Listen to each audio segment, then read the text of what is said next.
that might be overplaying its importance. Man, we're listening to but again, I think we can all agree that it deserves a mention. Appreciate Dak is a news-making person. This was an incident that involved police, so it's worth a mention. Okay, Right. so No news to last me. week we started hearing some whispers behind the scenes that the Cowboys may have interest in Bengals tight end Tyler Eifert. Last night, Jalen Smith, fellow Notre Dame Fighting Irish, tweeted a little look at Tyler Eifert. Eifert liked it on social media. What do we make of it? Of course, Jalen is Notre Dame obsessed, and he's back there now, I believe, finishing up some classes or getting an advanced degree or something. So he's got Fighting Irish on the brain. It's worth noting that Tyler Eifert is married. Zach Martin is married to Eifert's sister. Yeah. So the two of them are former Notre Dame teammates, of course, and brother-in-laws. I'm totally interested in Tyler Eifert as a solution at tight end, depending on the cost. He has had some freakish injuries the last couple of years.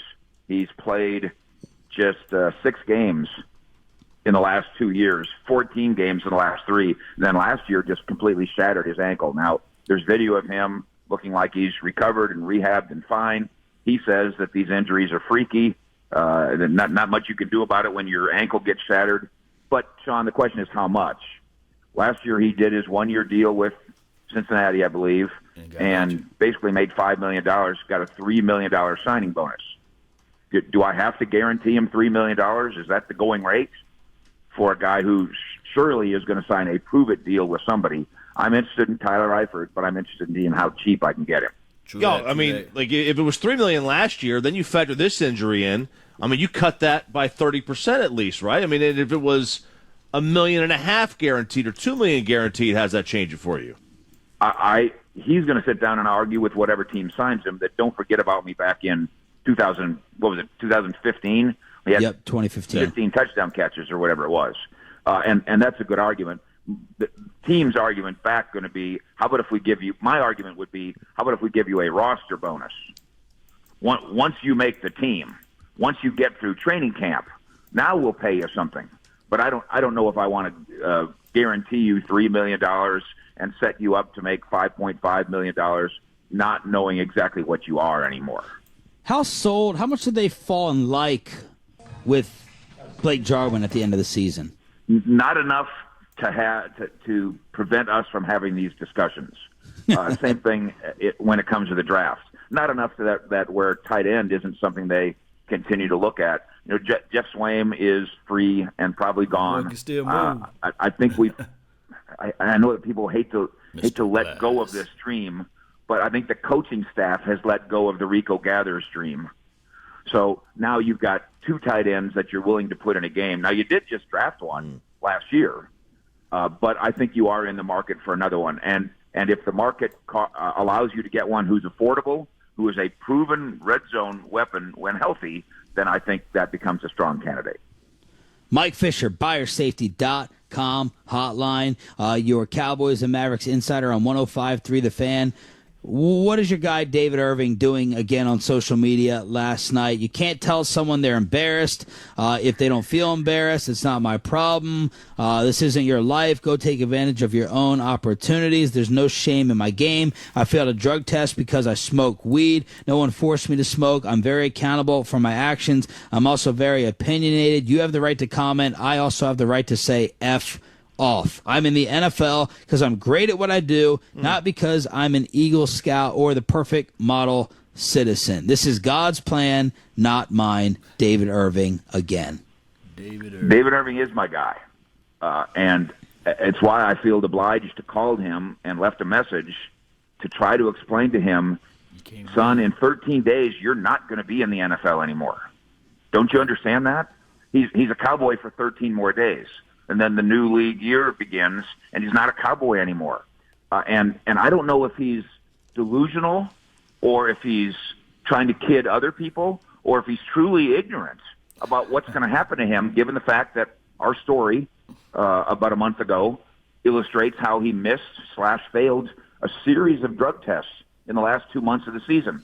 Why is the new team signing David Irving, knowing that as soon as they get him, the NFL is going to slap him down with a 4 or a 6 or a 10 or a million game suspension. This isn't about David Irving being an Eagle Scout, and he knows that.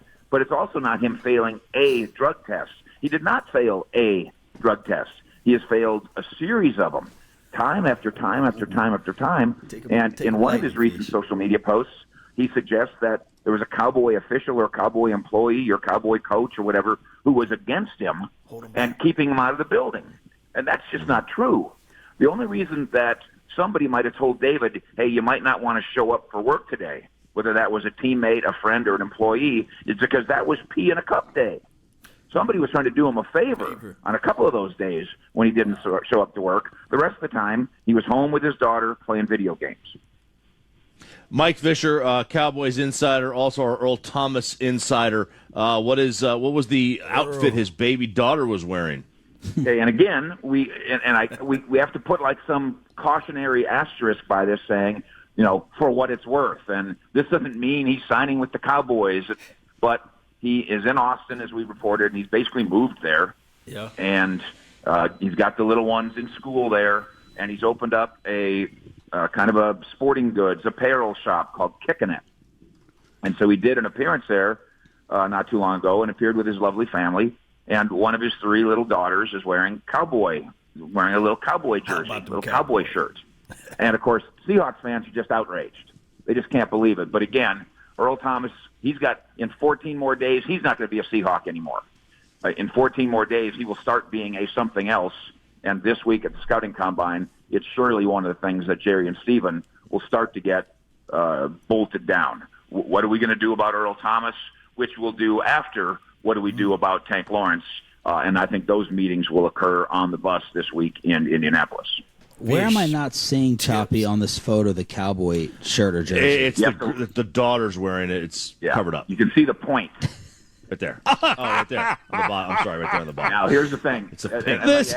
This is journalism. This is research. Oh, I know. It's so hilarious and embarrassing in a certain way.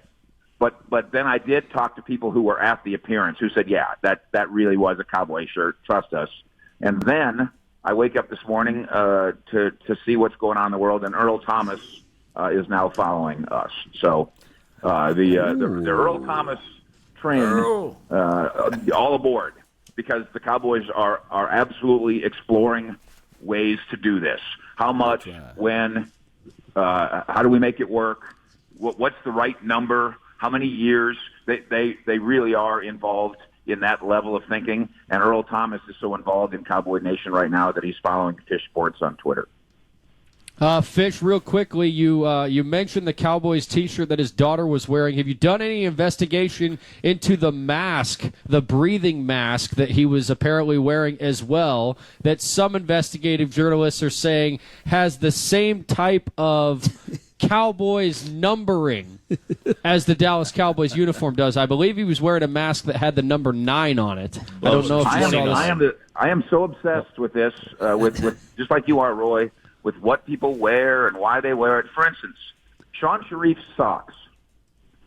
Sean, you think that it was the mismatched socks that is the story of your photo. Yeah. And then some people think it's the nurse's shoes that you're wearing, your mom's nurse's shoes. Yeah. What size feet do you have?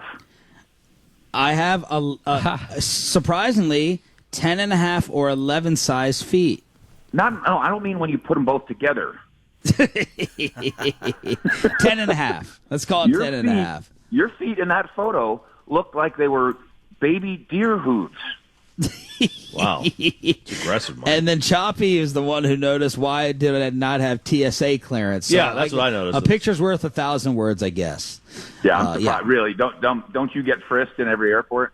Mike, what do you think the possibility is that the Cowboys have any interest in the Red Raider? The Ravens release Michael Crabtree, maybe their Dez Bryant replacement last year, on a 3-year, $20 million deal that he just got. Michael Crabtree now available. Any interest? I think the Cowboys are trying to get faster there, not slower, and Michael Crabtree makes you slower.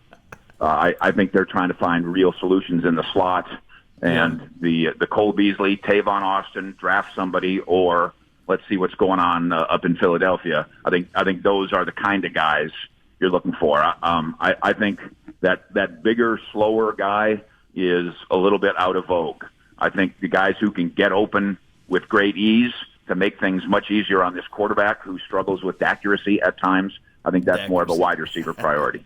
Fish crazy. Mike Fisher's also our Mavericks insider here on 105 through the Fan. I'm sorry, what? Just the Dirk last night. Yeah, that's where I was going to go with. Oh my God, take it away. Listen.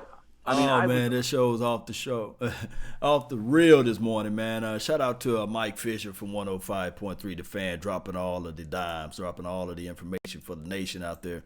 Appreciate everybody for tuning in to this thing. What would be the right price for Earl Thomas?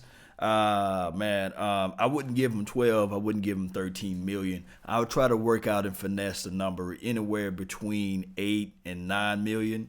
And that's because you're going to get that experience out there. Some people said he's made of glass too. You know, some people don't like Earl Thomas, but it's okay. That's understandable.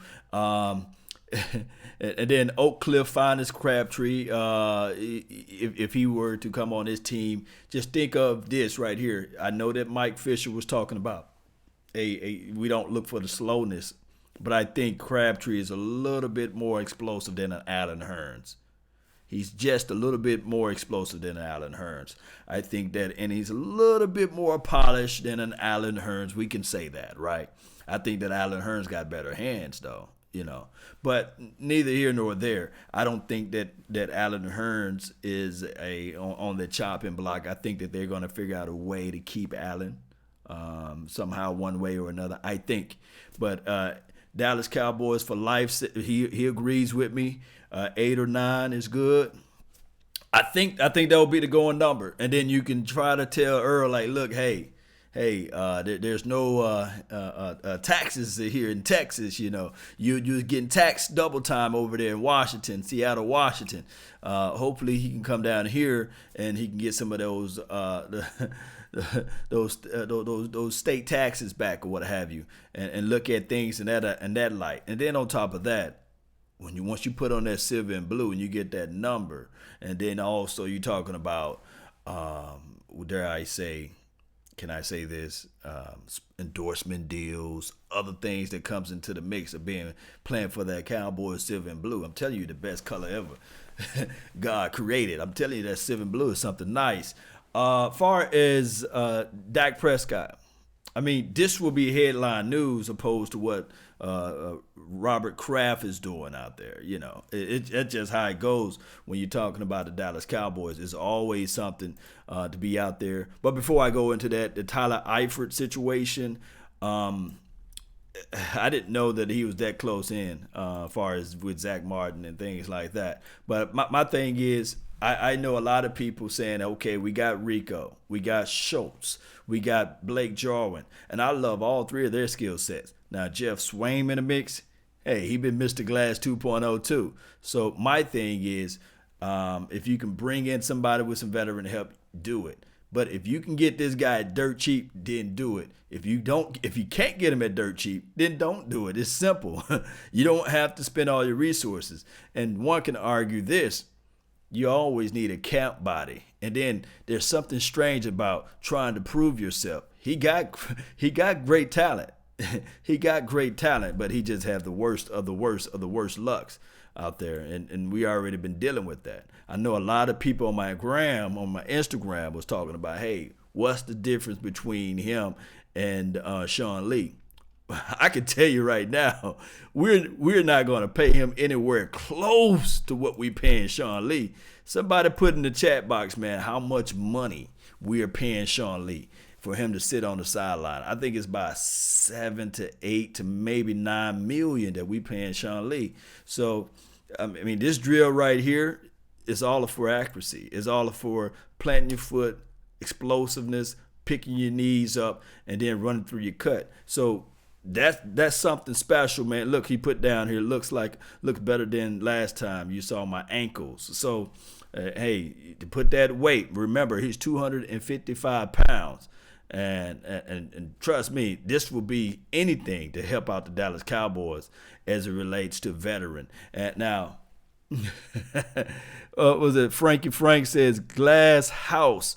Yeah, he do stay injured. Now, I'm not saying that he's unbreakable. He's just as opposite of what my brother from another mother, Jason Witten, is. And this story right here it's just crazy because it's going to be heard all throughout the world that Dak Prescott, a dog, is seized by the police after biting a woman, sending her to the hospital.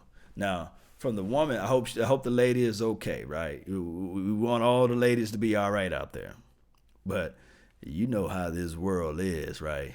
When opportunity knocks at your door, you better open it up and say, hey, I'm here. Because I guarantee you, if Warren Buffett had a dog, it can be a Chihuahua. It can be one of those little toy dogs and go, hur, hur, hur. And that's the loudest the dog bark can go. If that dog break loose and bite me on the ankle, trust me, I'm in everybody's hospital saying, that dog bit me. And I think the owner is Warren Buffett. Hey, now we can settle out of court. That's just how people would do in these days and times. But that's just how it goes, guys. That's exactly how it goes. Cowboys quarterback dog might have gotten himself into a bit of legal situation. And we already know about how the dog scenario goes with quarterbacks that's in the NFL. Do I have to say Michael Vick? I know it's a different story, but hey, I love dogs. But you guys got to know. And boy, that's a big dog too. Boy. Those who out there that know they dogs, is that blue nose? Is that what kind of pit that is? If you know your dogs, what kind of dog that is? I wonder which dog bit him too. I want to know which dog. That's a big old boy right there, and what he's feeding that dog. Good coat on him too. Good coat. I wonder which one of these dogs. They probably protecting Dak Prescott. Anybody who knows the type of dog that is, let me know. Put that in the comment box down below. Help a brother out because that's a big boy. That is. So it's a pit. Yeah. What kind of pit is it? Lawsuit coming. Dallas Cowboys for life. He's a quarterback at the Dallas Cowboys. Does Dak have money? This is real young player. I don't know. He don't have a lot of money right now, but he got more money than the common man. He got more money than us in the chat box. Okay, so it's a blue pit. That's from Rodney Ellis. Yeah. Okay, so a blue pit. Okay. All right. So look at my dog lovers down here in the chat box. She gonna wait until Dak get that big money. And this is Brian Bradford. Laugh out loud. His money is gone now. It's time for him to be banned. We can finally get a real quarterback this season. This is from Good Vibes Forever. Oh, buddy, are you crazy? What they gonna put him in jail, right? They better not euthanize that dog. Yeah, I'm gonna drive over there. I think Dak Prescott stay over there in South Lake. I'm gonna drive over there and be like, look, y'all better not euthanize this dog. Heck, I need a dog. So Trill Young Player says the blue pit bull mastiff. They get bigger. So that's a baby dog. Cause I thought those blue pit bull dogs get bigger than that. I can't even talk this morning. I eat my coffee. I hope you guys got yours. Frankie Frank said no, man. My guy Jamal Anderson. He says it's only a $500 fine, and the pit is at ASPCA for 11 days. Good with the info, man. Thank you for the info.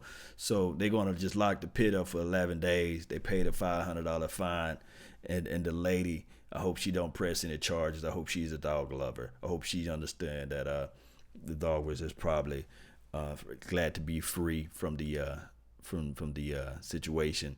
I guess whatever, when he was walking the dog or what have you. But hopefully everything goes into the right direction. All right, I love reading you guys' comment. Jeezy, what's up, man? Appreciate you. Curious Jackson says, what about Reggie Davis?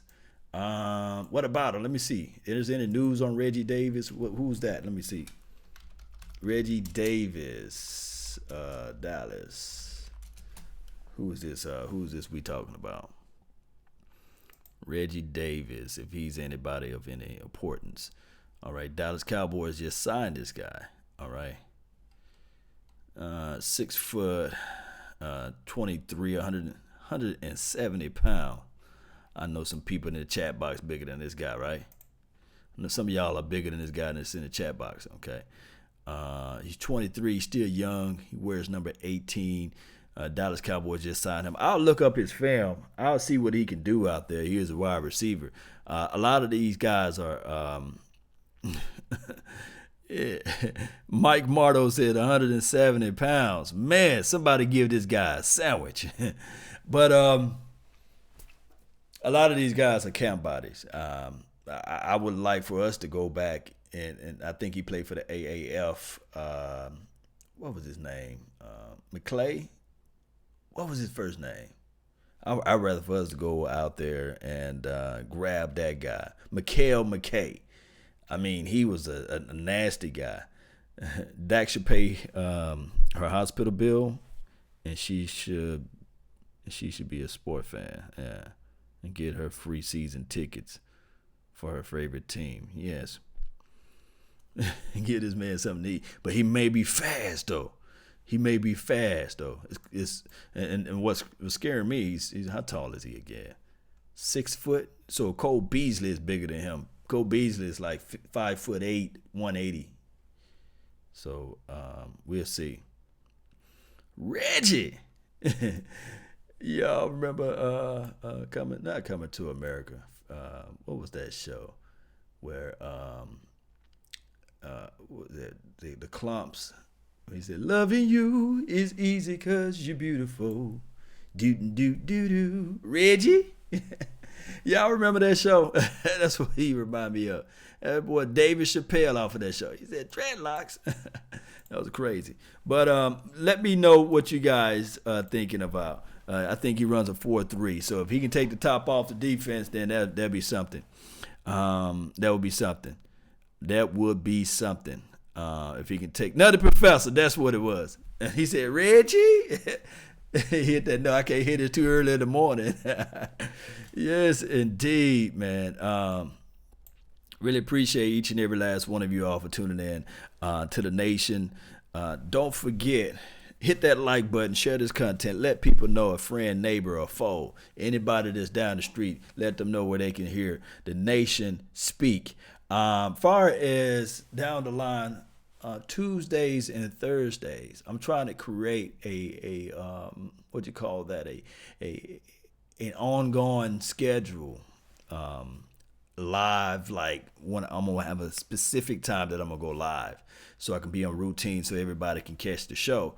And that will be, I'm trying to figure out a time frame. It's gonna be anywhere from 6:30 p.m. or at 7.